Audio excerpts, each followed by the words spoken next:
சென்னை மஞ்சம்பாக்கத்தில் பள்ளி மாணவர்கள் மக்கள் அதிக அளவில் செல்லும் சாலையில் அறுந்து விழுந்துள்ள மின்கம்பிகளை அகற்றாமல் மின்வாரிய அதிகாரிகள் அலட்சியம் காட்டி வருகின்றனர்.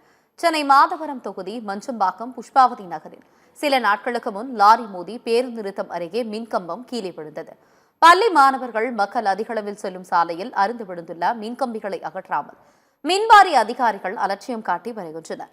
தங்களிடம் ஆட்கள் இல்லை, கிரேனுக்கு பணம் இல்லை, மக்கள் சேர்ந்து பணம் கொடுத்தால் சரி செய்வதாக கூறும் மின்வாரி அதிகாரிகள் மின்சாரத்தை நிறுத்திவிட்டோம், உயிர் போகாது என பொறுப்பின்றி பதிலளிப்பதால் அப்பகுதியினர் அதிர்ச்சியடைந்துள்ளனர். உடனடியாக நடவடிக்கை எடுக்காவிட்டால் மின்வாரி அலுவலகத்தை முற்றுகையிட்டு போராட்டத்தில் ஈடுபட போவதாகவும் எச்சரித்துள்ளனர்.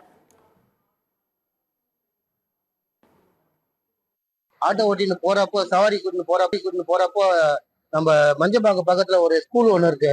அந்த ஸ்கூல் பக்கத்துல ஒரு கம்பம் ஒண்ணு விழுந்துட்டு சார். 2 நாளைக்கு முன்னாடி விழுந்தது. இது வரைக்கும் எந்த ஒரு இதுவும் பண்ணல, ஆக்ஷனும் எடுக்கல. அதே மாதிரி பிள்ளைங்க போறாங்க, பேரண்ட்டுங்க போறாங்க, அந்த ஸ்கூலுக்கா போறாங்க. அந்த ஒயருங்க அப்படியே கம்பியெல்லாம் அப்படியே தான் இருக்கு. இன்னும் இது வரைக்கும் எந்த நடவடிக்கையும் எடுக்கல. பொதுமக்கள் ரொம்ப பேர் பயப்படுறாங்க. ஸ்கூலுக்கு வர பிள்ளைங்களும் அவங்க பேரண்ட்டுகளும் நிறைய பேரும் கம்ப்ளைண்ட் கொடுத்தாலும் அதை ஏத்துக்க மாட்டாங்க. கொஞ்சம் அது என்னான்ட்டு கொஞ்சம் விரைவா கொஞ்சம் பார்க்கணும்னு தயவு செஞ்சு கூர்ந்து கேட்டுக்கிறேன். கொஞ்சம் அதை கொஞ்சம் பாருங்க.